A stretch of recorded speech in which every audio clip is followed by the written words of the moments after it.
Riff of the month is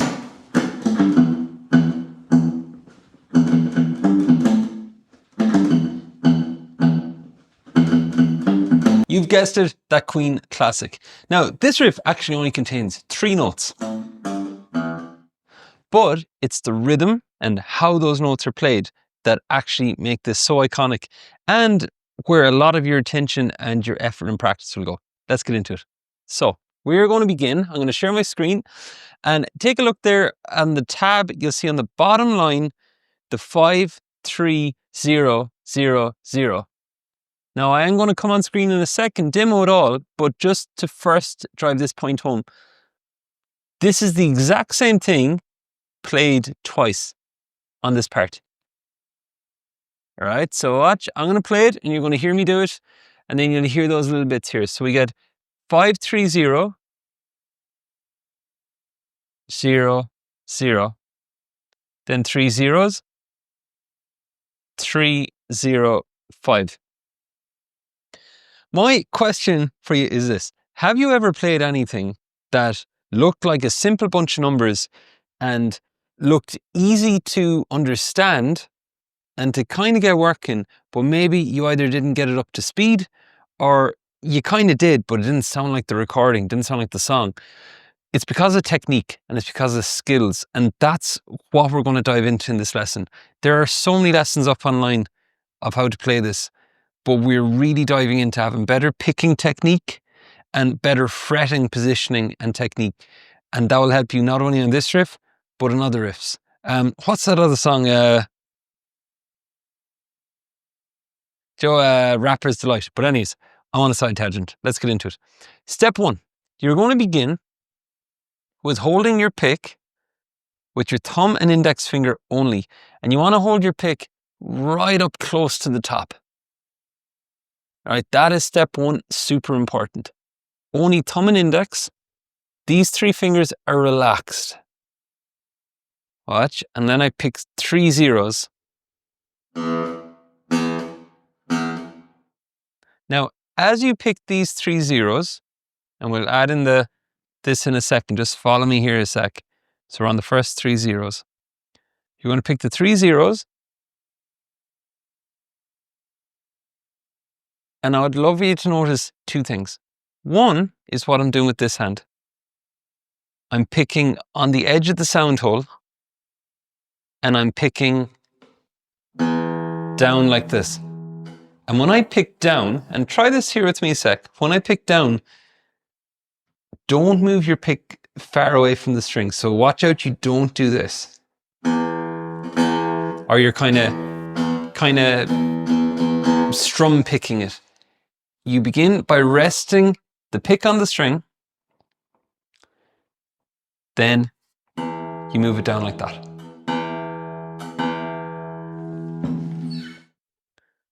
So that'll be step 1. Get your pick positioning here and do that with me. We'll go. Now, what gives it that snappy edge? Like, if I let it ring out,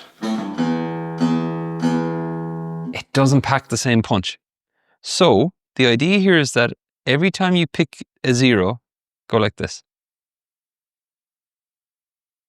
With this hand, you're actually going to just gently rest your fingers on the strings. And this will be practice item number 1. You go like this.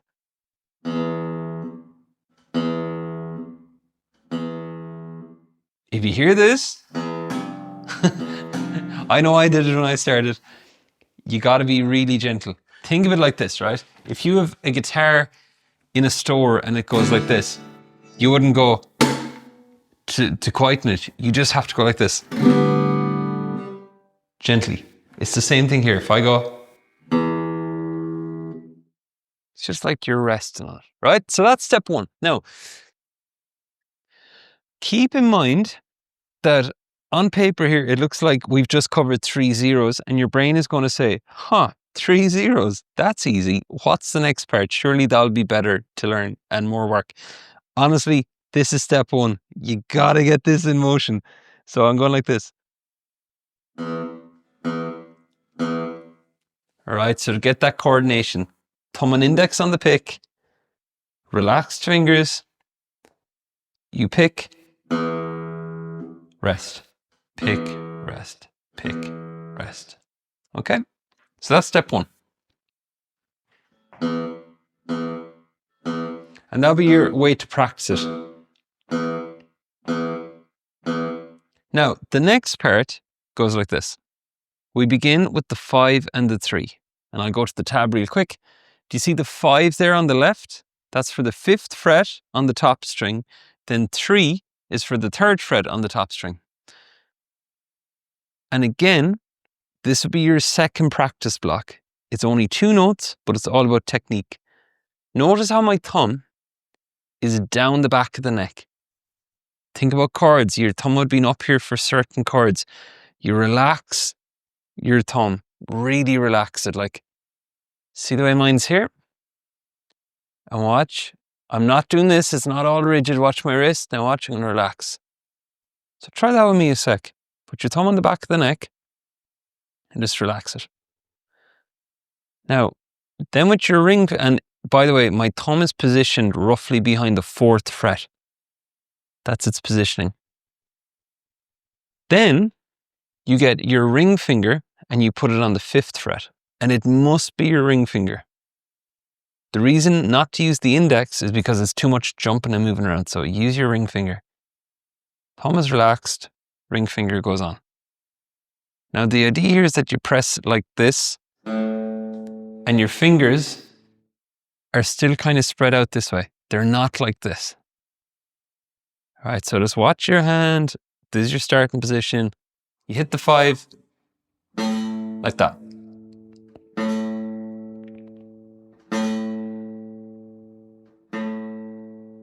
And again, you're training your hand. It's the same behavior. You play it that way. You play it tight to the string like that.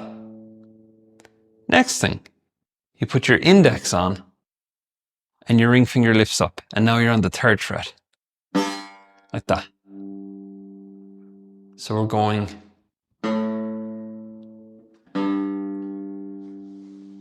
This is very like a yoga pose. You know in yoga, when you'd see people do it on TV or if you've done a class, that it's not about, hey, do this pose. You get it right away and everything's fine. Next pose. A lot of poses take time to get the form and there's a bit of wobbling and maybe you might fall over. I've never done that. But like when you look at it, you really got to work on your form here, taking your patience and your time with it. And just thumb on the back, the 5 and the 3. 5 and the 3. In terms of priorities, if your thumb is up here as you're doing it, that is as, I'll use the word wrong. That's as wrong as playing wrong notes, we'll say. Right, that's how important thumb positioning technique is for riffs. Just to totally drive that home. So make sure your thumb is down here. It will feel awkward, uncomfortable, stretchy, all that stuff. I totally get it. What you want to do is drop it and then you have your ring finger here, index here. So practice point 2, I would spend a couple of minutes drilling this.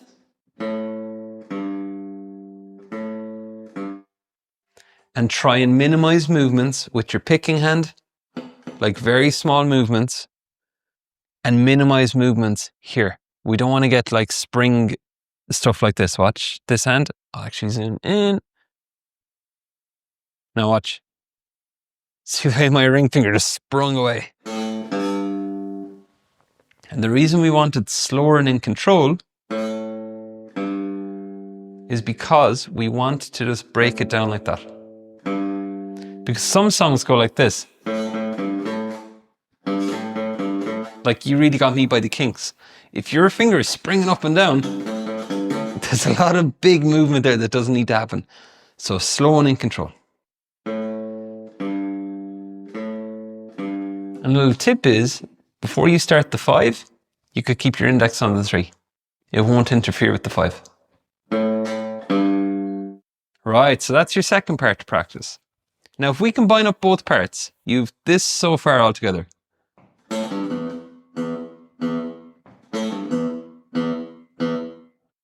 right? But the practice points were this.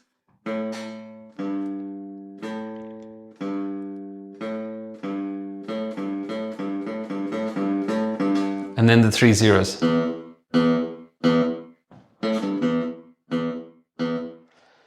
Now, practice point 3 is where you combine up both parts.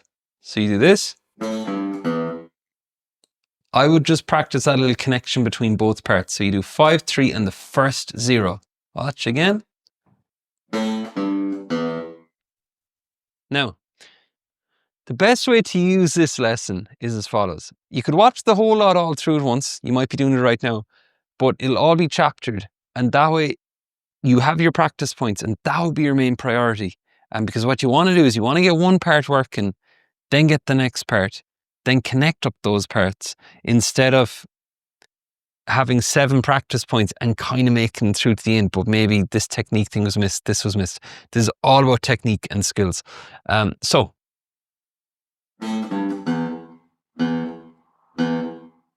next part then.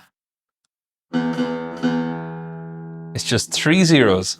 And again, I'm picking tight. Like that. If you want to get your pick and try it with me.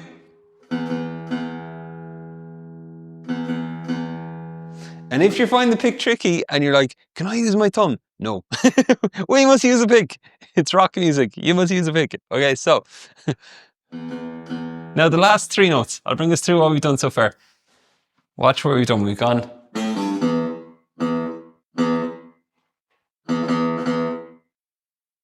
Right. So that's the next practice point. 1, 2, 3, 4. 3, 4. Right. So that's what we get. And then finally, we've 3, 0, 5. And again, you'll see our movement there between the 3, the 0, and the 5. The bits to watch is that when you play the 3, you hit an open string, that your ring finger is hovering above here, ready to go. It's not over here. Watch if we do it this way. See, I came all the way up here to get the 5 when the whole time I could have been like this. Now, with technique, you do want to watch that. Like, I completely get that you might try this at home and go, but Dave, I'm so much faster, like just going like this.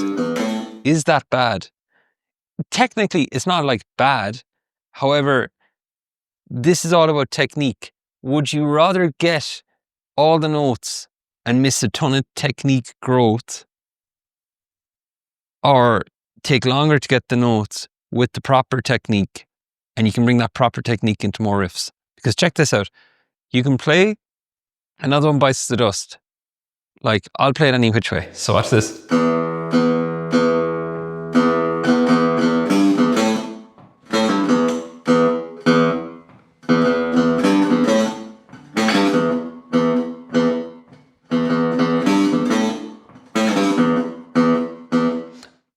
Play with different fingers, different picks, different heights here. Like, there's so much variations there. And you'll see at the end of the day, you might go, kind of sounded all right in all of them. Like, I'd settle for that. But you definitely want to just take your time with these notes. And there's a reason too that it's only 3 notes. It gives us ample opportunity to focus in on the technique. And I promise you, it will be worth it. Trust me on this. It's so important. So, last bit.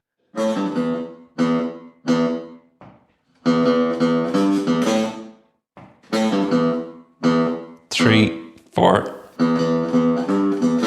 And again.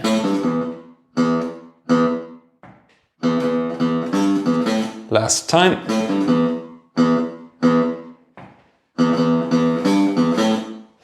And that's how you play the intro riff of Another One Bites the Dust. You're going to see all the practice points here are labeled. And also I have a checklist put down below that you can get access to for all the things I said there. So if you want to print it out and keep it in front of you, like a takeoff checklist, like a pilot would have a checklist before they take off in a plane, before you take off playing, that could help. All right. Thanks for watching. And TSGers, you guys watching this, you know, in the community, ask me questions, post videos for feedback. Let's get it going. See you soon.